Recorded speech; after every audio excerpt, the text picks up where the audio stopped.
Hello everyone, मैं Vinod sir आपका एक बार फिर से नए क्लासेस में स्वागत करता हूं। तो लास्ट वीडियो में हमने इंग्लिश स्पेशल कोर्स के कंप्लीट सिलेबस के बारे में डिस्कशन किया था। मैंने आपको बताया था कि इस कोर्स के अंदर हमें क्या क्या पढ़ना है, किन किन टॉपिक्स को हम कवर करेंगे। साथ ही साथ मैंने ये भी बताया था कि यह कोर्स किन किन बच्चों के लिए इंपॉर्टेंट है, किन किन एग्जाम्स के लिए इंपॉर्टेंट है। हमने ये भी जाना था कि हमें इंग्लिश किस तरीके से पढ़ना चाहिए ताकि इंग्लिश पढ़ने के बाद हमें उसका फ़ायदा हो, हम मैक्सिमम नंबर ऑफ क्वेश्चंस अपने पेपर में सॉल्व कर पाएँ। तो आज के इस वीडियो में हम अपने सिलेबस का पहला टॉपिक स्टार्ट करेंगे और हमारा पहला टॉपिक है पार्ट्स ऑफ स्पीच।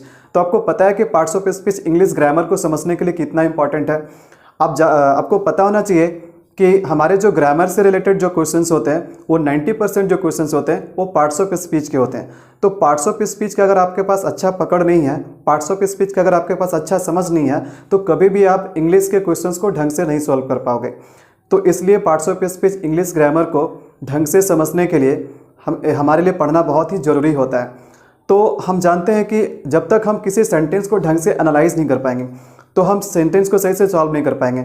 और हम किसी भी सेंटेंस को ढंग से एनालाइज तभी कर पाते हैं जब हमारे पास शब्दों के प्रॉपर ज्ञान होते हैं, जब हम पार्ट्स ऑफ स्पीच के बारे में जानते हैं। तो देखिए, किसी भी लैंग्वेज को बोलने के लिए जो सबसे ज़्यादा इंपॉर्टेंट चीज़ होता है वो क्या होता है? वर्ड्स होता है। बिना वर्ड्स के हम किसी लैंग्वेज को बोल नहीं सकते हैं। तो किसी भी लैंग्वेज में सबसे इंपॉर्टेंट चीज़ क्या होता है? वर्ड्स होता है। तो जैसा कि हम जानते हैं कि जब हमें कोई एक बात कहना होता है तो किसी एक बात को कहने के लिए हम किसका सहायता लेते हैं? हम वर्ड्स का सहायता लेते हैं। और वर्ड्स के सहायता से हम क्या करते हैं? एक सेंटेंस का निर्माण करते हैं। लेकिन मुझे एक बात बताओ कि क्या जब हम सेंटेंस का निर्माण करते हैं, शब्दों की सहायता से, तो क्या किसी भी सेंटेंस में जो शब्द होते हैं क्या सभी शब्द के सेम फंक्शन होते हैं? क्या सभी शब्द के सेम नाम होते हैं? बिल्कुल नहीं। तो सेंटेंस में हमारे पास जितने भी वर्ड्स मिलते हैं तो सभी वर्ड्स के अलग अलग फंक्शंस होते हैं, अलग अलग नाम होते हैं। तो उन्हीं अलग अलग फंक्शंस के अकॉर्डिंग इसे क्या कहा गया? इसे पार्ट्स ऑफ स्पीच कहा गया। तो शब्दों के अलग अलग फंक्शंस को समझने के लिए ही हमें क्या पढ़ना होता है? पार्ट्स ऑफ स्पीच पढ़ना पड़ता है। तो शब्दों के फंक्शंस को अगर देखा जाए तो शब्द की जो फंक्शंस होते हैं ना वो टोटल 8 होते हैं, यानी इसे 8 भाग में बांटा गया। ठीक है। According to the function of words, parts of speech have been divided into 8 parts. ठीक है। तो पार्ट्स ऑफ स्पीच में आज हम लोग क्या करेंगे? हम लोग 1 बाय 1 डिस्कस करेंगे। सारे टर्म को जानेंगे कि नाउन क्या होता है, प्रोनाउन क्या होता है, वर्ब क्या होता है, एडजेक्टिव क्या होता है। ठीक है। तो यहाँ पर हम लोग सिर्फ क्या करेंगे? एक ब्रीफ इंट्रोडक्शन करेंगे पार्ट्स ऑफ स्पीच का। देखो, पार्ट्स ऑफ स्पीच का मतलब क्या? 90% जो ग्रामर है वो पार्ट्स ऑफ स्पीच ही है। तो केवल आज के इस क्लास से इसका मतलब ये नहीं कि मेरा पार्ट्स ऑफ स्पीच पूरी तरह से कंप्लीट हो गया। सबसे पहले हम 1 बाय 1 सभी टर्म को क्लियर करेंगे एग्जाम्पल के साथ। उसके बाद हम सारे, चाहे हमारा नाउन हो, चाहे प्रोनाउन हो, चाहे प्रीपोजिशन हो, सभी को फिर हम डिटेल में पढ़ेंगे। तो चलिए आज का क्लास शुरू करते हैं हम। तो यहाँ पर ध्यान देना कि पार्ट्स ऑफ स्पीच हमारे संख्या में कितने हैं, यहाँ लिख देता हूँ मैं। पार्ट्स ऑफ स्पीच कितने संख्या में? 8 है। ठीक है। तो देखो, सबसे पहले हम यहाँ पर इस चीज़ को समझाने के लिए एक सेंटेंस लिखते हैं। जैसे हमने लिखा, Rohan is going to school. तो यहां पर हमने क्या लिखा? Sentence Rohan is going to school. तो यहां पर हमने क्या किया? यहां पर हमने एक बात रखा। तो अपने एक बात को रखने के लिए, अपने एक बात को कहने के लिए हमें क्या करना पड़ा? एक सेंटेंस का फॉर्मेशन करना पड़ा। और सेंटेंस का फॉर्मेशन किस चीज से होता है? सेंटेंस का फॉर्मेशन वर्ड से होता है। तो हमारे पास क्या क्या वर्ड है? एक वर्ड है रोहन, एक है इज, एक है गोइंग, एक है टू, एक है स्कूल। लेकिन जरा मुझे ये बताओ, इस सेंटेंस में जितने भी वर्ड्स है क्या सभी के सेम फंक्शन है? बिल्कुल नहीं। देखो, प्रत्येक शब्द के अपना अलग अलग फंक्शन है, अलग अलग नाम है। तो यहाँ पर हम देख रहे हैं, यहाँ पर रोहन क्या है? रोहन यहाँ पर नाउन है। इज हमारा क्या? वर्ब है, लेकिन कैसा वर्ब है? हेल्पिंग वर्ब है। और हमारा ये क्या? गोइंग क्या? मेन वर्ब है। टू क्या है? प्रेपोजिशन है। टू हमारा क्या है? प्रेपोजिशन है। और स्कूल क्या है? नाउन है। तो यहाँ पर हम देख रहे हैं कि हमारे अलग अलग शब्द के अलग अलग फंक्शन हो रहे हैं, अलग अलग उसके नाम है, अलग अलग नाम से हम उसे जानते हैं। तो इन्हीं सारे नाम के बारे में हम जानेंगे, शब्दों के फंक्शन के बारे में जानेंगे। तो देखिए, सबसे पहले हम शुरू करते हैं नाउन के बारे में। बहुत ही ब्रीफ तरीके से हम लोग इसको समझेंगे। बड़ा बड़ा डेफिनेशन रटने से कोई फ़ायदा नहीं है। अगर आप पेपर में एनालाइज न कर पाओ, किसी सेंटेंस में आप पता न लगा पाओ कि नाउन कौन है, प्रोनाउन कौन है, तो हमारा डेफिनेशन धरा के धरा रह जाता है, उसका कोई फ़ायदा नहीं होता है। तो चलो आज मैं आपको सिखाऊंगा, ना केवल मैं आपको इस सारे कंसेप्ट को क्लियर करूंगा बल्कि आप पेपर में खुद बहुत आसानी से बता पाएंगे कि इसमें नाउन कौन है, प्रोनाउन कौन है, मैं मतलब कि सारे पार्ट्स ऑफ स्पीच को आप बता पाएंगे, आइडेंटिफाई कर पाएंगे। तो देखिए सबसे पहला जो हमारा पार्ट्स ऑफ स्पीच है वो क्या है, वो नाउन है। बात आपको समझ में आ रही है? तो नाउन क्या होता है? देखो नाउन का मतलब सीधा हम क्या कह सकते हैं, नाउन एक ऐसा वर्ड है जो किसके बारे में बताता है, नेम के बारे में। सिंपल सी बात है, इतना बड़ा डेफिनेशन रटने का जरूरत नहीं है। नाउन का मतलब नेम, ठीक है, नाउन का मतलब नेम, नेम का मतलब नाउन। नाउन को हम हिंदी में क्या कहते हैं, संज्ञा कहते हैं, ठीक है। तो देखो दुनिया में जितने भी चीज़ है सभी के क्या, सभी के नाम है। बिना नाम के हम किसी चीज़ को पुकार नहीं सकते, हाँ कि ना। तो देखो जैसे मेरे पास एक वस्तु है, ठीक है, आप देख रहे हो, तो क्या इसका कोई नाम नहीं है? समझ लो कि मान के चलो कि अगर इसका कोई नाम ना होता तो अगर आपको इस वस्तु का जरूरत होता तो आप इसको कैसे मांगते हैं, ठीक है। तो हमें किसी चीज़ को मांगने के लिए, उसे पुकारने के लिए हमें क्या होता है, नाम का जरूरत पड़ता है। तो दुनिया में जितने भी चीज़ें हैं, चाहे वो जीव हो, चाहे वो सजीव हो, चाहे वो लिविंग हो, चाहे वो नॉन लिविंग हो, सबका क्या है, सबका नाम है। बिना नाम के कोई चीज़ नहीं है, ठीक है। तो नाम के बारे में अगर बात करें तो नाम को यहाँ से हम दो कैटेगरी में रख सकते हैं, ठीक है। Noun is equal to name, और नेम को हम कितने कैटेगरी में रखते हैं, नेम को हम दो कैटेगरी में रखते हैं। एक कैटेगरी तो हम वैसे चीज़ों का बनाते हैं जो कि विजिबल हो। देखो विजिबल, विजिबल का मतलब क्या, जो कंक्रीट फॉर्म में, मतलब जिसका कोई फिजिकल फॉर्म हो, जिसे हम देख सकते हैं, छू सकते हैं, ठीक है। तो यहाँ पर विजिबल के कैटेगरी में हम कुछ एग्जांपल ले सकते हैं, पर जैसे कह दे पर्सन, ठीक है, पर्सन, थिंग, कोई भी व्यक्ति, कोई भी वस्तु, ठीक है, या कोई एनिमल या प्लेस। तो ये सब क्या है, ये सब वैसे नाम के कैटेगरी में आता है जो दिखता है, ठीक है, जो कि विजिबल है, जिसे हम छू सकते हैं, देख सकते हैं, ठीक है। और यहाँ पर एक जो हम कैटेगरी रखेंगे, उस कैटेगरी का हमने क्या नाम दिया, फेल्ट ओनली। क्या नाम दिया, फेल्ट ओनली। यानी कि एक नाम जो हमारा ऐसा भी है, कुछ ऐसे चीज़ों का भी नाम होता है जिसका कोई आकार नहीं होता, जिसका कोई शेप नहीं होता। ऐसे चीज़ क्या होते हैं, निराकार होते हैं, ठीक है। मतलब ये केवल हमारे समझ को बताता है, ठीक है। जैसे इसका कोई, ये केवल हमारे फीलिंग्स के बारे में बताता है। तो कोई भी ऐसा नाम जो केवल हमारे फीलिंग्स के बारे में बताए, ठीक है, जो एक केवल आइडिया के बारे में बताए, जिसका कोई भी भौतिक रूप ना हो, तो उसे हम किस कैटेगरी में रखते हैं, उसे हम फेल्ट ओनली के कैटेगरी में रखते हैं, ठीक है।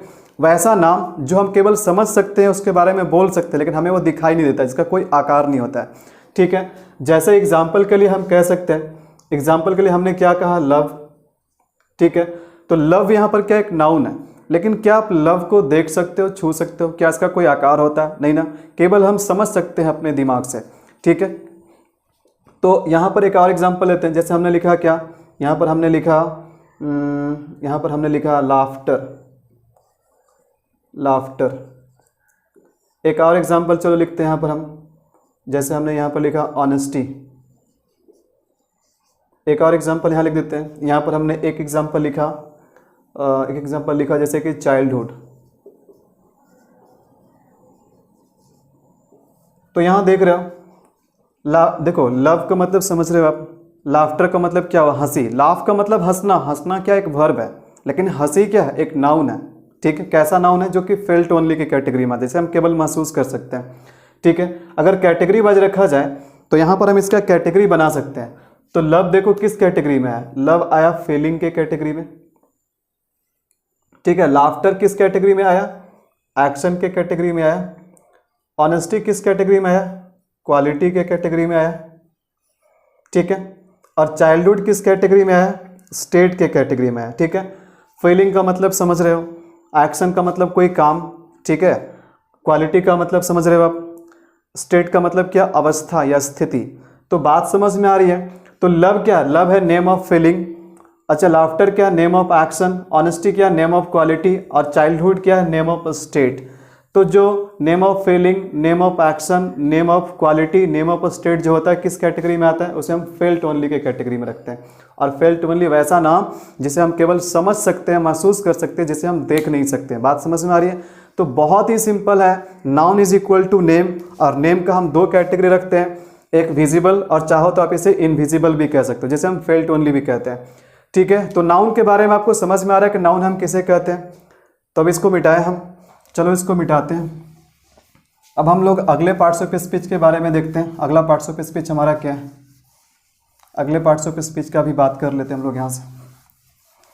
तो देखो अगला जो हमारा पार्ट्स ऑफ स्पीच है वो क्या है, वो है प्रोनाउन। प्रोनाउन का मतलब क्या होता है, प्रोनाउन को हम हिंदी में क्या कहते हैं, सर्वनाश। सर्वनाश नहीं, सर्वनाम, ठीक है। तो सर्वनाम का मतलब क्या हुआ, देखो कोई भी बड़ा बड़ा डेफिनेशन रटने का कोई जरूरत नहीं है, ठीक है। प्रोनाउन का डेफिनेशन तो प्रोनाउन वर्ड में ही छिपा हुआ। देखो कैसे प्रोनाउन वर्ड बना, कैसे प्रोनाउन वर्ड बना, कैसे प्र प्लस नाउन, ठीक है। प्रोनाउन वर्ड कैसे बना, प्र प्लस नाउन। तो देखो यहाँ पर नाउन है, अगेन प्रोनाउन क्या है, नाउन है। मतलब प्रोनाउन को भी हम नाउन कह सकते हैं, क्योंकि प्रोनाउन का काम क्या होता है, नाउन को रिप्रेजेंट करना।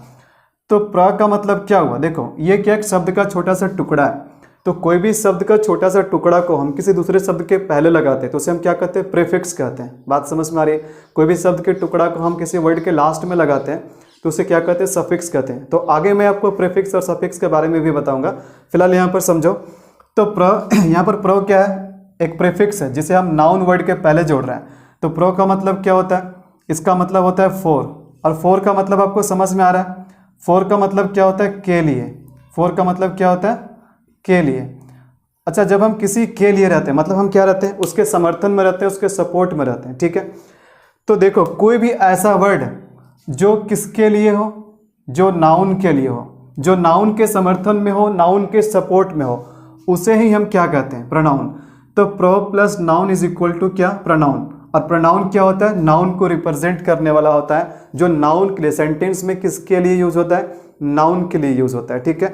अब आप कहोगे कि सर सेंटेंस में नाउन के लिए प्रोनाउन यूज क्यों होता है, आखिर किसी सेंटेंस में प्रोनाउन का जरूरत क्या होता है, क्या नाउन किसी सेंटेंस में काफ़ी नहीं है कि नाउन के जगह पे हमें प्रोनाउन का यूज़ करना पड़ता है। तो इसका आंसर बहुत ही सिंपल है।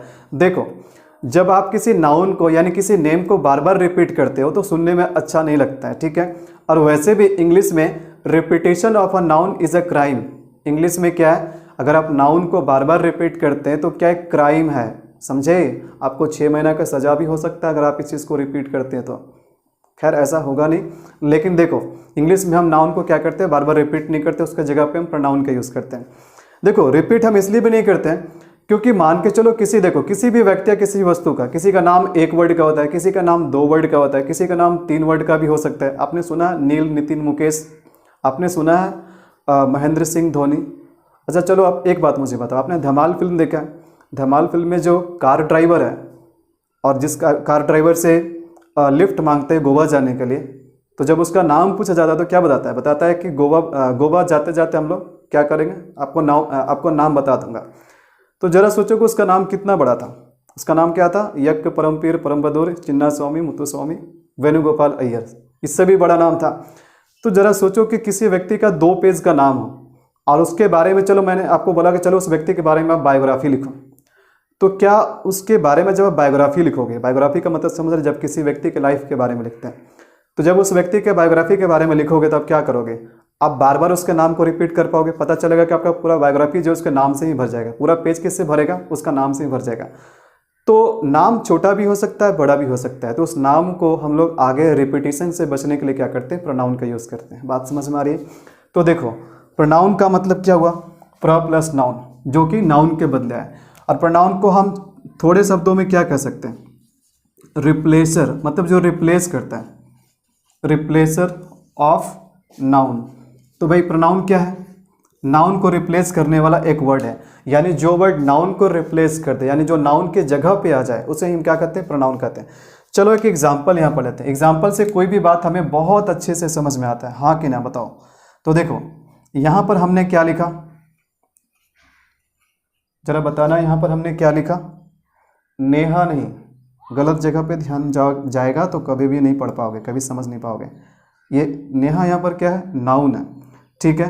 अब हमने यहाँ पर क्या लिखा, Neha is a good girl, Neha is a good girl. चलो तो हमने नेहा के बारे में यहाँ पर एक बात बताया, क्या कि नेहा एक अच्छी लड़की है। नेहा के बारे में चलो एक बात मैं और बताता हूँ, नेहा इज माई फ्रेंड। तो यहाँ पर आप देख रहे हो। तो अगेन हमने सेम पर्सन के बारे क्या किया, सेम पर्सन के बारे में एक सेंटेंस और लिखा। तो जब सेम पर्सन के बारे में आप कोई आगे और भी बात बताते हैं तो क्या आप बार बार उसके नाम को रिपीट करते हैं? उसके नाम को बार बार रिपीट करना सही नहीं रहता है। तो जब हमने सेम पर्सन के बारे में दो बात कही तो यहाँ पर क्या हो गया, यहाँ पर आप क्या हो गया, नाउन फिर से रिपीट हो गया, यानी नेहा क्या हो गया, फिर से रिपीट हो गया। तो नाउन का रिपीटेशन क्या इंग्लिश ग्रामर में एक क्राइम है। तो इसे हम रिपीट ना करके इसके जगह पे हम क्या लिख सकते हैं, इसके जगह पे हम क्या लिख दिए, शी। तो शी जरा मुझे बताना है किसके जगह पे आया या फिर किसके लिए आया। ये किसके लिए आया, नाउन के लिए आया, ठीक है। नेहा क्या नाउन है, नाउन के लिए आया, यानी नाउन को रिप्लेस कर दिया। और जो वर्ड नाउन को रिप्लेस करता है हम उसे क्या कहते हैं, जरा बताओ क्या कहते हैं, प्रोनाउन कहते हैं। बात समझ में आ रही है। तो इस तरीके से जब हमें किसी भी नाउन को रिप्लेस करना होता है, उसके जगह पे कोई दूसरा शब्द का यूज़ करना होता है, तो हम क्या उसे कहते हैं, प्रोनाउन कहते हैं। जैसे बताओ, अगर मैंने बोला गर्ल तो गर्ल के लिए क्या लिखोगे प्रोनाउन में, शी। हमने बोला बॉय तो बॉय के लिए हम क्या लिखेंगे, बॉय के लिए हम क्या लिखेंगे, ही। अच्छा, हमने बोला यहाँ पर गर्ल्स तो गर्ल्स के लिए क्या लिखेंगे, दे। बॉयज़ बॉयज़ के लिए क्या लिखेंगे, दे। तो बहुत सारे प्रोनाउन हैं जो आगे मैं आपको प्रोनाउन के चैप्टर में डिटेल में पढ़ाऊंगा। फिलहाल आपको समझ में आया कि प्रोनाउन हम किसे कहते हैं, ठीक है। चलिए अब अगले पार्ट्स ऑफ स्पीच की ओर चलते हैं। आप क्या करना, ठीक है, मेरा जब भी एक टर्म क्लियर होगा तो आप वीडियो को पॉज करके नोट्स बनाना हो, आप अपने कॉपी में नोट्स बना सकते हो, ठीक है। मेरा देखो बोर्ड बहुत छोटा है और हम और छोटा छोटा लिखेंगे तो फिर आपको दिखाई नहीं देगा दूर से, फिर समझ में नहीं आएगा, ठीक है। तो इसीलिए मुझे थोड़ा बड़ा बड़ा लिखना पड़ रहा है छोटा बोर्ड में, तो हर एक टर्म के बाद मुझे मिटाना पड़ रहा है। तो आप क्या करना, प्रत्येक टर्म को कंप्लीट होने के बाद आप उसे वीडियो पॉज करके आप उसे लिख सकते हो। तो चलो हम अगले पार्ट्स ऑफ स्पीच की ओर चलेंगे। और हमारा अगला पार्ट्स ऑफ स्पीच क्या है, हमारा अगला पार्ट्स ऑफ स्पीच है 3rd नंबर पे, क्या है, एडजेक्टिव। जरा बोलना क्या है, क्या है, एडजेक्टिव नहीं, एडजेक्टिव। देखो कभी भी अगर डी जे के साथ है या फिर डी जो है वो जी के साथ है, यानी ज साउंड के साथ है, तो उस डी को हम बोलते नहीं, लिखते जरूर है लेकिन उसे बोलते नहीं। जैसे देखो हम इसे क्या पढ़ते हैं बताओ, क्या यहाँ पर डी का हम उच्चारण करते हैं, यहाँ पर हम डी का उच्चारण नहीं करते, हम इसको जड नहीं पढ़ते, हम इसे क्या पढ़ते हैं, जज पढ़ते हैं। सिमिलरली देखो यहाँ पर ज का साउंड है जैसे, तो डी को हमें क्या करना है, पढ़ना नहीं है। तो मान के चलो अगर हम डी नहीं पढ़ेंगे तो कंप्लीट इसे क्या पढ़ा जाएगा, इसे पढ़ा जाएगा adjective. It is not adjective, it is adjective, ठीक है। और एडजेक्टिव का मतलब क्या होता है, विशेषण। तो विशेषण का काम क्या होता है, विशेषण का काम होता है क्वालिफाई करना। विशेषण का काम क्या होता है, इसे क्वालिफाई करना। क्वालिफाई करना का मतलब क्या होता है, क्वालिफाई करना का मतलब होता है क्वालिटी बताना, ठीक है। क्वालिटी देखो, क्वालिटी बैड भी हो सकता है, क्वालिटी गुड भी हो सकता है। यानी हम कह सकते हैं कि एडजेक्टिव वैसा वर्ड है जो मॉडिफाई करने का काम करता है, जो क्वालिटी बताने का काम करता है या फिर डिस्क्राइब करने का काम करता है। बात समझ में आ रही है। अब भाई एडजेक्टिव क्वालिफाई करता है किसको है, एडजेक्टिव डिस्क्राइब करता है किसको है, या एडजेक्टिव मॉडिफाई करता है किसको है। तो वेरी सिंपल, ये किसको क्वालिफाई करता है, तो एडजेक्टिव केवल 2 पार्ट्स ऑफ स्पीच को क्वालिफाई करता है। एक तो क्या है, एक तो है नाउन और एक क्या है, प्रोनाउन। एक नाउन को क्वालिफाई करता है और एक प्रोनाउन को, ठीक है। तो देखिए जो वर्ड नाउन को डिस्क्राइब करे या प्रोनाउन को डिस्क्राइब करे, यानी उसका विशेषता बताए, नाउन या प्रोनाउन का विशेषता बताए, नाउन या प्रोनाउन को क्या करे, क्वालिफाई करे, तो उसे हम क्या कहते हैं, एडजेक्टिव कहते हैं। देखो अब इस चीज़ को एग्जाम्पल से समझो, एग्जाम्पल से कोई बात हमें ज़्यादा अच्छा से समझ में आता है, हाँ कि ना। तो देखो यहाँ पर जैसे हमने यहाँ पर एग्जाम्पल में लिखा, हमने लिखा रमन इज अ बॉय। तो बॉय यहाँ पर क्या है, नाउन है। लेकिन बताओ यहाँ पर बॉय का कोई क्वालिटी बताओ, हमने यहाँ पर बॉय का कोई भी क्वालिटी नहीं बताया, लेकिन यहाँ पर हम एक वर्ड लिख देते हैं यहाँ पर, ठीक है। चलो इस सेंटेंस में एक वर्ड लिख देते हैं। हमने एक वर्ड क्या लिखा, गुड। अब मुझे बताओ ये गुड किसका क्वालिटी है, ये गुड किसका क्वालिटी है, बॉय का, यानी किसका, नाउन का। और जो नाउन के क्वालिटी के बारे में बताए, जो नाउन को डिस्क्राइब करे, उसे मॉडिफाई करे या क्वालिफाई करे। देखो मॉडिफाई करने का मतलब क्या होता है, मीनिंग को चेंज करना। मॉडिफाई का मतलब ही होता है कुछ नया इन्फॉर्मेशन दे करके उसके मीनिंग को चेंज करना। जब हम नहीं कोई वर्ड लगाए थे तो इसका मतलब क्या था, केवल लड़का था, बॉय था। लेकिन जैसे ही हम गुड लगा दिए तो अब ये केवल बॉय नहीं है, ये गुड बॉय है। यानी अब क्या हो गया, वो नाम जो था ना वो क्या हो गया, मॉडिफाई हो गया, मतलब कुछ उसमें इंफॉर्मेशन जुटा और क्या हो गया, उसका मीनिंग अब चेंज हो गया। पहले केवल लड़का था और अब क्या हो गया, अच्छा लड़का हो गया। ठीक है, तो यानी कि कोई भी ऐसा वर्ड जो नाउन को क्वालिफाई करे उसे हम क्या कहते हैं, एडजेक्टिव। चलो एक एग्जांपल और लेते हैं। देखो रमन के लिए हम क्या लिख सकते हैं, रमन के लिए हम ही लिख सकते हैं, क्योंकि नाउन के बदले हम क्या करते हैं, प्रोनाउन लिखते हैं। तो चलो इसके बारे में एक बात और बताते हैं, he is intelligent, he is intelligent. तो देखो यहां पर जो इंटेलिजेंट है हमने लिखा, तो ये इंटेलिजेंट जो है ये किसका विशेषता है, ये ही का विशेषता है। यानी जो इंटेलिजेंट वर्ड है वो वापस किसको क्वालिफाई किया, ही को क्वालिफाई किया। और ही क्या है, ही प्रोनाउन है, और जो वर्ड प्रोनाउन को क्वालिफाई करता है उसे हम क्या कहते हैं, उसे हम एडजेक्टिव कहते हैं। बात समझ में आ रही है। तो देखो हमने दो एग्जाम्पल लिया और दोनों एग्जाम्पल से हमारा बात क्लियर हो गया कि एडजेक्टिव क्वालिफाई करता है नाउन को या प्रोनाउन को। तो पहला वाला में किसको क्वालिफाई किया, नाउन को, और दूसरा वाला में किसको क्वालिफाई किया, देखो इंटेलिजेंट वर्ड क्या है, किसको क्वालिफाई किया, प्रोनाउन को। देखो हम यहाँ पर इंटेलिजेंट का जगह पे गुड भी लिख सकते हैं। ठीक है, कोई भी विशेषता यहाँ पर लिख दो, कोई भी यहाँ पर क्वालिटी लिख दो। तो हमने क्या लिखा है, देखो यहाँ लिखा Raman is a good boy. तो यहाँ पर गुड किसको क्वालिफाई किया, बॉय नाउन को किया। और यहाँ पर अगर हम बोलते हैं ही इज गुड, तो ही इज गुड, अगेन ये गुड किसका विशेषता बताया, ही का, यानी ही क्या, प्रोनाउन का। तो बात आपको समझ में आ रही है कि हम एडजेक्टिव किसे कहते हैं। ठीक है, तो देखो प्रत्येक टर्म कंप्लीट होने के बाद आपका काम क्या है, आपका काम है वीडियो को पॉज करना, ठीक है, और इसका नोट्स बनाना। ठीक है, चलो हम इसको मिटाते हैं, अब अगले पार्ट ऑफ स्पीच पे चलेंगे। आपको मैं यहाँ पर जितने भी टर्म क्लियर कर रहा हूँ बहुत ही बेहतर तरीके से कर रहा हूँ, ताकि आपके सारे टर्म अच्छे से क्लियर हो जाए। उसके बाद भी अगर कोई डाउट रहता है तो आप उस डाउट को या तो नैन क्लासेस के टेलीग्राम चैनल पे या फिर आप मेरा चैनल प्रेप गाइड एजुकेशन पे आप उस डाउट को लीव कर सकते हो, मैं उसे फिक्स करने का कोशिश करूँगा। तो चलो अब हम अगले पार्ट्स ऑफ स्पीच के बारे में जानते हैं। और हमारा जो अगला पार्ट्स ऑफ स्पीच है वो क्या है, वो 4th नंबर के पार्ट्स ऑफ स्पीच है, और वो क्या है, वर्ब है। क्या है जरा बताना, वर्ब। ठीक है, वर्ब को हम क्या कहते हैं, वर्ब को हम कहते हैं क्रिया ना। ठीक है, तो वर्ब का काम क्या है, वर्ब का काम क्या है, हम जानते हैं वर्ब का काम क्या है। तो देखो वर्ब क्या करता है, एक्शन के बारे में बताता है या कोई स्टेट के बारे में बताता है, या तो कोई एक्शन या तो कोई स्टेट। लेकिन किसका एक्शन या किसका स्टेट, ऑफ अ, चलो यहां पर लिखते हैं ऑफ द सब्जेक्ट।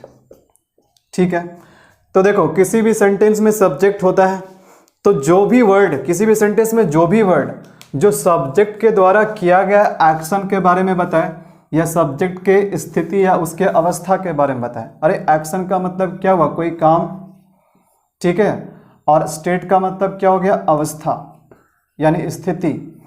तो जो भी कोई वर्ड सेंटेंस में सब्जेक्ट के एक्शन के बारे में बताए या सब्जेक्ट के स्थिति के बारे में बताए तो उसी को हम क्या कहते हैं, वर्ब कहते हैं। चलो कुछ एग्जाम्पल लेते हैं, एग्जाम्पल से कोई बात हमें बहुत अच्छा से समझ में आता है। तो जैसे यहाँ पर एग्जाम्पल हमने लिखा, एग्जाम्पल में हमने लिखा जैसे हमने लिखा कमल रन्स। तो कमल रन्स, हमने क्या लिखा है पर एक सेंटेंस लिखा कमल रन्स। तो कमल क्या है, सब्जेक्ट है, और रन्स क्या है, रन्स हमारा वर्ब है। तो बताओ ये कमल, ये जो वर्ड है रन्स, ये कमल के किस चीज़ के बारे में बताया, ये एक्शन के बारे में बताया या कमल के स्थिति के बारे में बताया। तो देखो दौड़ना कोई स्थिति नहीं, दौड़ना कोई अवस्था नहीं, दौड़ना क्या है, काम है, एक्शन है। तो ये जो वर्ब हमारा इस सेंटेंस में मिला रन्स, तो रन्स क्या बताया, रन्स क्या बताया, एक्शन बताया। ठीक है, चलो एक सेंटेंस हम और लिखते हैं। और हमारा अगला जो सेंटेंस है, जैसे हमने लिखा शुगर टेस्ट स्वीट। तो शुगर टेस्ट स्वीट, देखो चीनी का स्वाद क्या होता है, मीठा होता है। सेंटेंस का मतलब क्या हुआ, चीनी का स्वाद मीठा होता है। तो यहाँ पर शुगर क्या है, सब्जेक्ट है, और टेस्ट क्या है, वर्ब है। ठीक है, और ये स्वीट क्या है, इसका विशेषता है शुगर का। तो यहाँ पर जो हमारा वर्ब क्या है वो टेस्ट है। तो बताओ टेस्ट, टेस्ट क्या क्या, टेस्ट शुगर के एक्शन के बारे में बताया या स्थिति के बारे में बताया। अगर चीनी का स्वाद मीठा है, चीनी का स्वभाव मीठा है, तो वो क्या है, चीनी का कोई एक्शन है या फिर उसका स्टेट है। बिल्कुल क्या उसका स्टेट है। तो यहाँ पर जो टेस्ट वर्ब हमारा है ना, वो क्या बताया, स्टेट के बारे में बताया। क्या बताया, स्टेट के बारे में। जैसे एक और एग्जांपल देता हूँ मैं ताकि आपको और अच्छे से समझ में आए। अब जैसे हमने लिखा Kamal, Kamal is happy, Kamal is happy. तो देखो यहाँ पर सेंटेंस में सब्जेक्ट कौन है, कमल है, और यहाँ पर हमारा वर्ब है। देख बाबू, इसको हेल्पिंग वर्ब मत कह देना। मैं बहुत सारे बच्चों को देखता हूँ कि is, am are, was, were, have, has, had को रट लिया है क्या, क्यों हेल्पिंग वर्ब है। हमेशा हेल्पिंग वर्ब नहीं होता है। देखो यहाँ पर इस सेंटेंस में हेल्पिंग वर्ब नहीं है।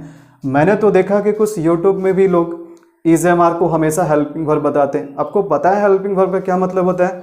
हेल्पिंग वर्ब का मतलब होता है कि कोई भी ऐसा वर्ब जो किसी सेंटेंस में मेन वर्ब को हेल्प करे, मेन वर्ब को सपोर्ट करे। अब जैसे हम यहाँ पर लिखते हैं Kamal, Kamal is going, Kamal is going. तो यहाँ पर आप देख रहे हो कमल इज गोइंग जो हमने लिखा, तो यहाँ पर कमल हमारा सब्जेक्ट है और यहाँ पर हमारा वर्ब क्या है, मेन वर्ब क्या है, गोइंग है। तो फिर इज क्या है, जिससे हमें मीनिंग पता चलता है कि काम क्या हो रहा है, उसको मेन वर्ब बोलते हैं। जिसका कोई मीनिंग नहीं होता है वो केवल हेल्पिंग वर्ब के रूप में क्या करता है, मेन वर्ब को सपोर्ट करता है। तो हम कह सकते हैं 100% कह सकते हैं कि इज जो है ना यहाँ पर क्या हेल्पिंग वर्ब है। इज यहाँ पर हेल्पिंग वर्ब है। अरे क्यों हेल्पिंग वर्ब है? क्योंकि इज यहाँ पर मेन वर्ब को सपोर्ट कर रहा है, मेन वर्ब को हेल्प कर रहा है। हेल्पिंग वर्ब का मतलब क्या, उसका काम है हेल्प करना। किसको हेल्प करना? मेन वर्ब को हेल्प करना। और अगर सेंटेंस में मेन वर्ब हो ही ना, जरा बताना। कमल सब्जेक्ट है, हैप्पी देखो हैप्पी तो वर्ब नहीं है, अरे हैप्पी तो एडजेक्टिव है ना, जो कि कमल का विशेषता बता रहा है। तो यहाँ पर क्या ये इज हेल्पिंग वर्ब है? क्या किसी भी सेंटेंस में हेल्पिंग वर्ब अकेले यूज हो सकता है? बिल्कुल नहीं, उसका फंक्शन चेंज हो गया। देखो अब ये हेल्पिंग वर्ब नहीं है, अब ये क्या, मेन वर्ब है। अब हम इसको वी से डिनोट करेंगे। तो इज यहाँ पर एडजेक्टिव के साथ मिलकर के एक स्थिति के बारे में बताया, एक अवस्था के बारे में बताया। ठीक है, तो यहाँ पर कमल क्या है, खुश है। तो खुश होना कोई काम तो नहीं है, खुश रहना, खुश होना क्या, एक अवस्था है। तो यहाँ पर इज के बारे में हम क्या कहेंगे कि इज हमारा क्या बता रहा है, स्टेट बता रहा है। ठीक है, तो चलो वर्ब के बारे में भी आपको समझ में आ गया। आप अपना काम पे लगे रहना, नोट्स बनाते रहना। चलते हैं अब देखते हैं अगले पार्ट्स ऑफ स्पीच। अगला पार्ट्स ऑफ स्पीच हमारा क्या है, बहुत अच्छे से क्लियर करूंगा हर एक टॉपिक को, हर एक वर्ड को, ताकि कभी लाइफ में कंफ्यूजन ना हो, लाइफ में दोबारा आपको इंग्लिश पढ़ना ना पड़े। इंग्लिश से दोस्ती हो जाएगा, ठीक है। फिर दूसरा भाषा, फिर दूसरे लैंग्वेज पे दोबारा आपको दोस्ती हो कि ना हो, लेकिन इंग्लिश से ज़रूर मैं दोस्ती आपको करवा दूंगा, ठीक है। वैसे जो हमारा मातृभाषा है हिंदी, उससे सुंदर भाषा कोई भी नहीं हो सकता है। लेकिन आज के इस दौर में हमें आगे बढ़ना है, तो आगे बढ़ने के लिए हमें क्या करना होता है, हमें इंग्लिश पढ़ना पड़ता है, ठीक है। लेकिन अपना भाषा सर्वोपरि है। हमारा जो भाषा है दुनिया का सबसे सुंदर भाषा है, ठीक है। मैं भी हिंदी में बोलना ज़्यादा प्रीफर करता हूँ। मुझे इंग्लिश भी बोलने आता है। मैं स्पोकन के क्लास में इंग्लिश में बातें करता हूँ। बच्चों को इंग्लिश जब मैं बोलने सिखाता हूँ तो मैं फोनेटिक्स भी पढ़ाता हूँ। फोनेटिक्स आप जानते हो, अगर आप फोनेटिक्स पढ़ोगे, फोनेटिक्स साउंड सिस्टम को हम कहते हैं, जिसमें आपको उच्चारण करने का कला सिखाया जाता है। और जिसमें अगर आप फोनेटिक्स को पढ़ लेते हो तो जब अंग्रेजी बोलते हैं ना, तो उसके भाषा को बहुत आसानी से समझ पाओगे। तो मैं स्पोकन क्लासेस में ये सारे बात बताता हूँ फोनेटिक्स के बारे में, फिर कन्वर्सेशन कैसे करना है, ठीक है, इंग्लिश स्पीकिंग कैसे करना है। तो ये सारा चीज़ मैं स्पोकन क्लासेस में बताता हूँ, चूँकि मेरा ये कॉम्पिटिटिव इंग्लिश का बैच है। कॉम्पिटिटिव इंग्लिश में हम केवल कंसेप्ट के बारे में बात करते हैं, रूल्स के बारे में बात करते हैं, ग्रामर के बारे में बात करते हैं, पैसेज के बारे में बात करते हैं, ठीक है। तो चलो यहाँ पर देखते हैं हमारा अगला जो पार्ट्स ऑफ स्पीच है। अगला पार्ट्स ऑफ स्पीच हमारा जो 5वें नंबर पे है वो क्या है, वो एडवर्ब है। जरा बोलना क्या है, एडवर्ब है, ठीक है। तो देखो एडवर्ब का काम क्या है, एडवर्ब का काम है क्वालिफाई करना।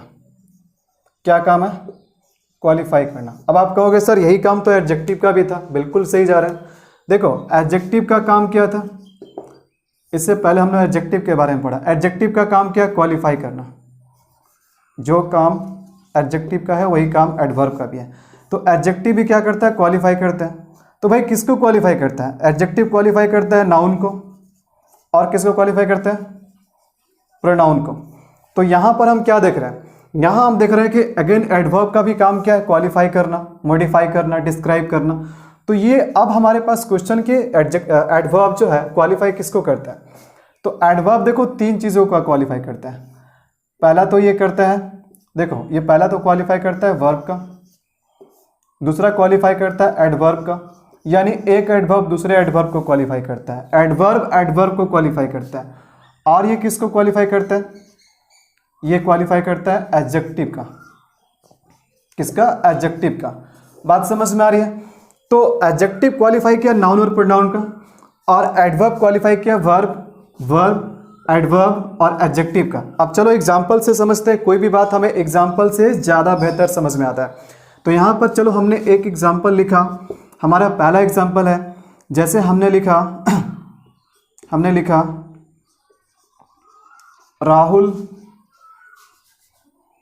राहुल रन्स, ठीक है। तो राहुल रन्स में हम क्या करते, एक वर्ड और यहाँ पर लिख देते हैं, और एक वर्ड हमने क्या लिखा, फास्ट। तो जरा ध्यान देना, यहाँ पर जो राहुल हमारा वो सब्जेक्ट है, रन्स वर्ब है। अब जरा मुझे बताना फास्ट किसका विशेषता है, फास्ट राहुल का या फिर उसका दौड़ने का है। तो आप क्या कहोगे कि फास्ट जो है दौड़ने का विशेषता है, यानी किसका है, वर्ब का। और जो वर्ड वर्ब का विशेषता बताए उसे हम क्या कहते हैं, एडवर्ब कहते हैं। देखो एडवर्ब को हम किससे डिनोट करेंगे, एडीवी से, ठीक है। एक एग्जांपल और लेते हैं, जैसे हमने लिखा Rahul runs very fast, Rahul runs very fast. तो यहाँ पर राहुल क्या है, राहुल हमारा सब्जेक्ट है, रन्स हमारा क्या है, वर्ब है। ऊपर के एग्जांपल से क्लियर है क्या है कि फास्ट क्या है, एडवर्ब है। यहाँ पर इस सेंटेंस में एक नया वर्ड क्या आया, एक नया वर्ड आया वेरी, ठीक है, वेरी। तो वेरी किसका क्वालिफाई कर रहा है, हम ऊपर के सेंटेंस से समझ सकते हैं कि फास्ट किसको क्वालिफाई कर रहा है, रन्स को। तो वेरी किसको क्वालिफाई कर रहा है, वेरी क्वालिफाई कर रहा है फास्ट को, यानी किसको क्वालिफाई कर रहा है, एडवर्ब को। और जो एडवर्ब को क्वालिफाई करता है खुद भी क्या होता है, एडवर्ब होता है। चलो एक एग्जांपल और लेते हैं ताकि आखिरी वाला भी समझ में आपको आ जाए। अब जैसे हमने लिखा राहुल इज गुड, चलो इंटेलिजेंट लिखते, जो पहले हमने लिखा था राहुल इज इंटेलिजेंट। तो यहां पर हम कह सकते हैं कि राहुल हमारा क्या सब्जेक्ट है, इज हमारा वर्ब है, और यहां पर इंटेलिजेंट क्या है, इंटेलिजेंट हमारा क्या एडजेक्टिव है। क्यों एडजेक्टिव है, क्योंकि इंटेलिजेंट किसका विशेषता है, राहुल का, और राहुल क्या नाउन है। जो नाउन का विशेषता बताता है वो क्या होता है, एडजेक्टिव होता है। अब यहाँ पर हम क्या करते हैं, यहाँ पर एक नया वर्ड यहाँ पर हम लोग ऐड कर देते हैं। हमारा नया वर्ड क्या है, राहुल इज वेरी इंटेलिजेंट। तो जरा बताओ कि वेरी किसका विशेषता है, इंटेलिजेंट का, यानी किसका, एडजेक्टिव का। और जो एडजेक्टिव का विशेषता बताए उसे हम क्या कहते हैं, एडवर्ब करते हैं। तो ये तीन एग्जाम्पल से आपको क्लियर हो गया कि एडवर्ब किसको क्वालिफाई करता है। क्वालिफाई करना मतलब क्या, विशेषता बताना, मॉडिफाई करना, डिस्क्राइब करना। तो एडवर्ब किसको डिस्क्राइब करता है, वर्ब को, एडवर्ब को और एडजेक्टिव को। और इसको समझाने के लिए मैंने आपके सामने तीन एग्जाम्पल रखा। बात समझ में आ रही है, आपको एडवर्ब समझ में आ गया, तो आपका काम है लिखते रहना, ठीक है। चलो लिखो इसको। चलिए अब अगले पार्ट्स ऑफ स्पीच के बारे में बात करते हैं। हमारा अगला पार्ट्स ऑफ स्पीच है प्रीपोजिशन, और प्रीपोजिशन का काम क्या है, रिलेशन बताना। प्रीपोजिशन का काम क्या है, रिलेशन बताना। देखो सभी पार्ट्स ऑफ स्पीच का अपना अलग अलग फंक्शन है। नाउन का काम है नाम बताना, प्रोनाउन का काम है नाउन को रिप्रेजेंट करना, ठीक है। एडजेक्टिव का काम है क्वालिफाई करना नाउन और प्रोनाउन का। वर्ब का काम है एक्शन और स्टेट बताना। एडवर्ब का काम क्या है, एडवर्ब का काम है क्वालिफाई करना। किसको क्वालिफाई करना, वर्ब को, एक एडवर्ब का दूसरे एडवर्ब का, और फिर एडजेक्टिव का। उसी प्रकार से प्रीपोजिशन का भी कुछ काम है, और प्रीपोजिशन का काम क्या है, रिलेशन बताना, ठीक है। अब ये प्रीपोजिशन का काम क्या करता है, रिलेशन बताता है। और ये किसका रिलेशन बताता है, ये नाउन या प्रोनाउन का क्या करता है, रिलेशन बताता है। नाउन या प्रोनाउन का रिलेशन बताता है। तो रिलेशन तो हम दो चीज़ों के साथ बताते हैं। तो नाउन या प्रोनाउन का रिलेशन सेंटेंस में किसी दूसरे पार्ट्स ऑफ स्पीच के साथ बताने का काम करता है। जैसे एग्जाम्पल से समझिए, एग्जाम्पल से समझिए। यहाँ पर हमने लिखा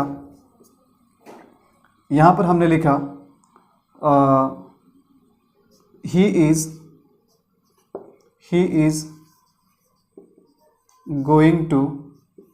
इज गोइंग टू स्कूल। तो अगर हम यहाँ पर थोड़ी देर के लिए केवल यहाँ पर ये लिखे, देखो कुछ देर के लिए टू स्कूल भूल जाओ, ठीक है। तो क्या बचा, ही इज गोइंग। तो गोइंग का मतलब क्या हुआ, वह जा रहा है, लेकिन वह जा रहा है भी क्या अपने आप में कंप्लीट सेंटेंस नहीं है, क्योंकि हमें लग रहा है कि जा रहा है तो कहाँ जा रहा है। जब तक हम आगे उसके बाद वाला प्लेस के बारे में नहीं बताएंगे तब तक वो क्या होगा, सेंटेंस कंप्लीट नहीं होगा। तो यहाँ पर हमें क्या करना पड़ा, प्लेस के बारे में बताना पड़ा कि कहाँ जा रहा है, तो कहाँ जा रहा है, तो कहाँ जा रहा है, स्कूल जा रहा है, ठीक है। तो यहाँ पर उसका जाने का संबंध किससे, स्कूल से, ठीक है, जाने का संबंध किससे, स्कूल से। तो यहाँ पर क्या है, गोइंग क्या वर्ब है और स्कूल क्या है, नाउन है। तो हमारा जाने का संबंध किससे, स्कूल से। तो वर्ब यहाँ पर क्या करना पड़ेगा, वर्ब और नाउन के बीच में क्या करना पड़ेगा, रिलेशन बताना पड़ेगा। और ये रिलेशन बताने के लिए देखो, किसी भी सेंटेंस में रिलेशन बताता है कौन है, प्रीपोजिशन। तो रिलेशन बताने वाला शब्द क्या कहलाता है, प्रीपोजिशन कहलाता है। तो यहाँ पर देखो, गोइंग और स्कूल के बीच में रिलेशन कौन बता रहा है, तो रिलेशन बता रहा है कौन, टू बता रहा है। तो टू यहाँ पर क्या है, टू हमारा यहाँ पर क्या है, टू क्या है, प्रीपोजिशन है। बात आपको समझ में आ रही है। चलिए एक एग्जाम्पल और लेते हैं, इस चीज़ को मैं आपको समझाने के लिए एक एग्जाम्पल और लेता हूँ। देखो जैसे यहाँ पर हमने लिखा, जैसे यहाँ पर लिखा आई हैव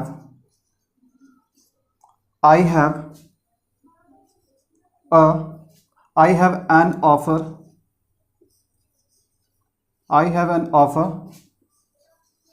फॉर यू। तो देखो हमारे पास क्या एक ऑफर है, तो उस ऑफर का संबंध किससे, उस ऑफर का संबंध तुमसे, ठीक है। यानी मेरे पास जो भी ऑफर है वो तुम्हारे लिए है। तो बात यहाँ पर समझ में आ रही है। तो यहाँ पर ऑफर का रिलेशन किससे, ऑफर का संबंध किससे, यू से। यू क्या है, यू यहाँ पर एक क्या है, प्रोनाउन है। यहाँ पर देखो स्कूल क्या था, नाउन है, यहाँ पर यू क्या है, प्रोनाउन है। तो यहाँ पर ऑफर क्या, ऑफर क्या, नाउन है।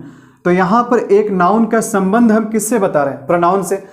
तो नाउन, तो यहाँ पर नाउन का संबंध हम किससे बता रहे हैं, प्रोनाउन से। तो दोनों के बीच में संबंध बताने के लिए क्या चाहिए, संबंध बताने के लिए हमें एक प्रीपोजिशन की आवश्यकता होगी। तो यहाँ पर प्रीपोजिशन क्या है, यहाँ पर प्रीपोजिशन है फोर। हम फोर को क्या कहेंगे यहाँ पर, ये क्या है, प्रीपोजिशन है। बात आपको समझ में आ रही है। तो प्रीपोजिशन का सीधा मतलब क्या होता है, संबंध बताने वाला शब्द, वैसा शब्द जो रिलेशन बताने का काम करता है। और रिलेशन किसका बताता है, किसी नाउन या प्रोनाउन का, किसी नाउन या प्रोनाउन का रिलेशन किसी दूसरे पार्ट्स ऑफ स्पीच से। तो यहाँ पर हमने नाउन का रिलेशन किससे बताया, वर्ब से। यहाँ पर हमने प्रोनाउन का रिलेशन किससे बताया, नाउन से। बात आपको समझ में आ रही है। देखो प्रीपोजिशन ग्रामर का सबसे अच्छा चैप्टर है, और ये अक्सर लोग कहते हैं कि सर प्रीपोजिशन में हम एक्यूरेट नहीं हो पाते हैं, बहुत बार गड़बड़ी हो जाता है, ठीक है। वास्तव में प्रीपोजिशन पढ़ना अपने आप में एक चैलेंजिंग है। तो यहाँ से ये मत समझना कि हमने यहाँ पर जो आपको प्रीपोजिशन के बारे में बताया तो प्रीपोजिशन खत्म हो गया, नहीं। अभी कोई भी पार्ट्स ऑफ स्पीच खत्म नहीं हुआ, सबका बस एक इंट्रोडक्शन है। प्रीपोजिशन का भी क्लास में दूंगा आपको, बहुत अच्छे से दूंगा।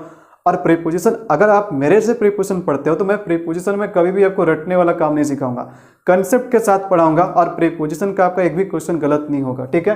तो यहाँ से बस इतना समझो कि प्रीपोजिशन का काम है रिलेशन बताना। रिलेशन बताता है नाउन या प्रोनाउन का सेंटेंस में मौजूद किसी दूसरे पार्ट्स ऑफ स्पीच के साथ। तो चलो हम 7वें नंबर के पार्ट्स ऑफ स्पीच पे चलते हैं। और 7वां नंबर का जो पार्ट्स ऑफ स्पीच हमारा क्या है, वो कंजंक्शन है। कंजंक्शन, कंजंक्शन का मतलब क्या, वो जोड़ने वाला। प्रीपोजिशन का मतलब संबंध बताने वाला, कंजंक्शन का मतलब जोड़ने वाला। तो कंजंक्शन का काम क्या होता है, तो यहां पर कंजंक्शन का काम क्या है, जोड़ना, ज्वाइनिंग वर्ड्स, ठीक है।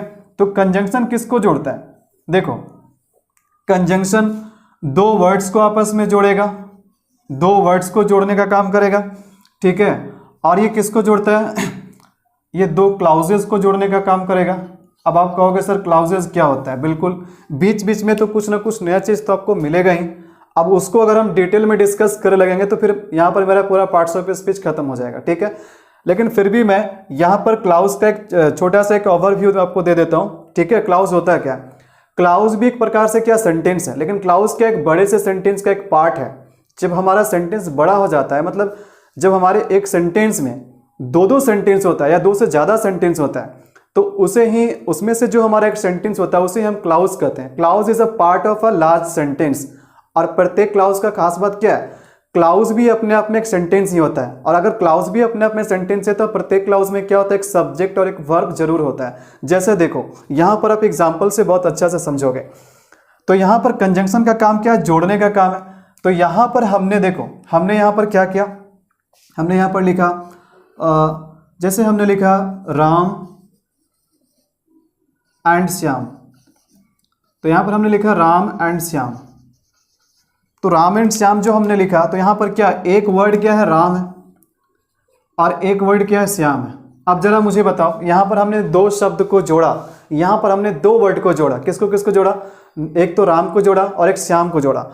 तो इस राम को हमने जोड़ा किसको, श्याम से। तो जोड़ने का काम किसने किया, जोड़ने का काम यहाँ पर कौन किया, एंड किया। तो एंड यहाँ पर क्या है, एंड यहाँ पर कंजंक्शन है जो क्या क्या दो वर्ड्स को आपस में जोड़ा। बात आपको समझ में आ रही है। देखो मैं ऊपर थोड़ा सा मिटा देता हूँ, नीचे जगह नहीं है। तो यहाँ पर जैसे देखो, एक तो एग्जाम्पल हमने लिया राम एंड श्याम, यहाँ पर क्या किया, एंड क्या किया, एंड कंजंक्शन है जो दो शब्द को जोड़ा। अब यहाँ पर एक सेंटेंस और हम लिखते हैं, ठीक है। जैसे हमने लिखा he is poor but he is happy. तो he is poor, he is happy. देखो जब तक फुल स्टॉप नहीं आ जाए तब तक वो सेंटेंस नहीं है, ठीक है। तो यहां से लेकर के यहां तक क्या सेंटेंस है।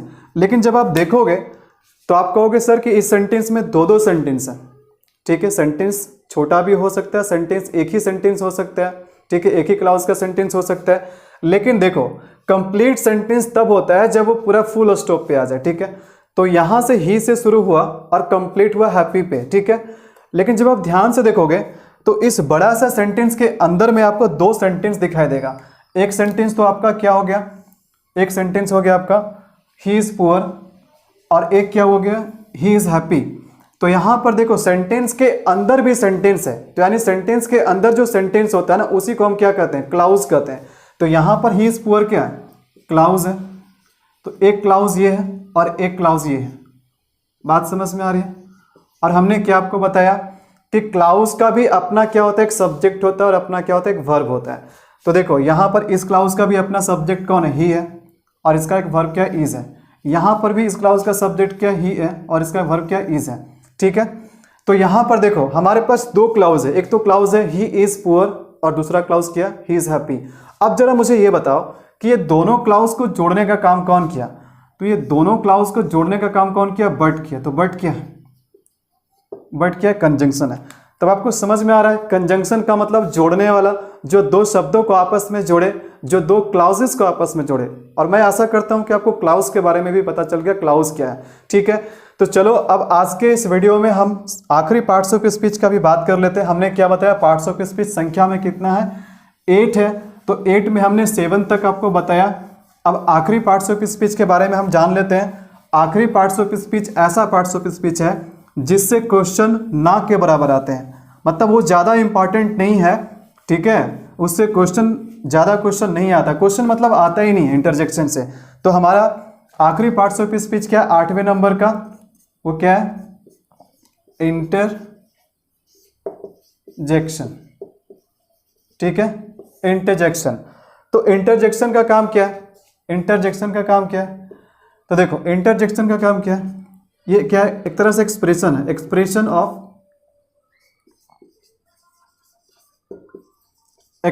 ऑफ सडन इमोशन और फीलिंग, सडन इमोशन और फीलिंग। तो हम इंटरजेक्शन किसको कहते हैं, इंटरजेक्शन क्या होता है, एक एक्सप्रेशन होता है, वैसे वर्ड्स जो एक्सप्रेस करता है, क्या एक्सप्रेस करता है, इंटरजेक्शन क्या एक्सप्रेस करता है, फीलिंग या इमोशन, ठीक है। लेकिन कैसा इमोशन या फीलिंग, सडन, सडन का मतलब क्या हुआ, जो अचानक से आए। हम कह सकते हैं स्ट्रॉन्ग फीलिंग या स्ट्रॉन्ग इमोशन। तो देखो जब कभी भी आप अपने सुख दुख या सरप्राइज या डर को बयां करते हैं, लेकिन अचानक से, ठीक है। देखो जब हम कुछ बोलते हैं तो सोचते हैं, लेकिन जब आप बिना सोचे जब कुछ बोलते हैं अपने फीलिंग्स को बताने के लिए, तो उसे ही हम कहते हैं इंटरजेक्शन। जैसे एग्जांपल के लिए, अगर आप रास्ते से चल रहे हो, ठीक है, और रास्ते पे क्या था, गोबर था, काउज डंग, और आपके पैर गोबर पे पड़ गया, ठीक है। तो आप अचानक से आपके मुंह से एक आवाज़ निकलेगा, ठीक है। आप क्या बोलोगे, अगर आपके पैर गोबर पे पड़ जाए तो आप क्या बोलोगे, वाव, बिल्कुल नहीं। ठीक है, आप क्या बोलोगे? छी छी छी छी। तो एक एक्सप्रेशन आया आपके मुंह से, क्या आया? छी छी छी। ठीक है, तो छी छी छी जो बोल रहे हो ना, वो क्या है? वही तो आपके इमोशन को बताया, जो आपने घृणा के इमोशन को बताया। ठीक है, वो क्या था? सडन था। क्या आपने जब आपका पैर गोबर पे पड़ा तो क्या आपने बोलने से पहले सोचा कि बोले कि नहीं बोले? बस आपने बोल दिया, बिल्कुल। ठीक है, जैसे मान के चलो रोहित शर्मा ने एक बहुत लंबा शॉट मारा, ठीक है, एक ऐसा छक्का लगाएगा स्टेडियम के पार, तो आपके मन से खुशी से अचानक से एक आवाज निकला, wow what a shot it is. ठीक है, तो जो वाओ बोले आपने ना, वाओ का क्या मतलब है? वाओ का कोई मतलब नहीं, केवल वो एक्सप्रेशन है, ठीक है, आपके इमोशन का जो अचानक से निकला। तो बात आपको समझ में आ रही है कि इंटरजेक्शन होता है क्या? तो interjection is an expression of certain emotion और फीलिंग। चलो कुछ एग्जांपल लेते हैं। देखो इंटरजेक्शन के कुछ एग्जांपल लेते हैं। और इंटरजेक्शन का खास बात क्या होता है कि प्रत्येक इंटरजेक्शन में आपको ये वाला चिन्ह जरूर मिलेगा, जिसको हम कहते हैं नोट ऑफ एक्सक्लामेशन। एक डंडी होता है, डंडी के नीचे क्या होता है? एक बिंदु होता है। तो इस मार्क्स को हम क्या बोलते हैं? Note of exclamation. अच्छा, इंटरजेक्शन को पहचानने का तरीका क्या है? आप अगर इमोशंस और फीलिंग्स नहीं पहचान पाए तो आप इस पंक्चुएशन से भी समझ सकते हो। ठीक है, जैसे कुछ एग्जांपल हम लोग यहाँ पर ऐड कर लेते हैं। जैसे कि हमने लिखा वाव, तो वाव लिखा, तो वाव के अंत में क्या मिलेगा आपको? ये नोट ऑफ एक्सक्लामेशन का चिन्ह मिलेगा। ठीक है, हमने यहाँ पर लिखा ओप्स, ठीक है, तो नोट ऑफ एक्सक्लामेशन।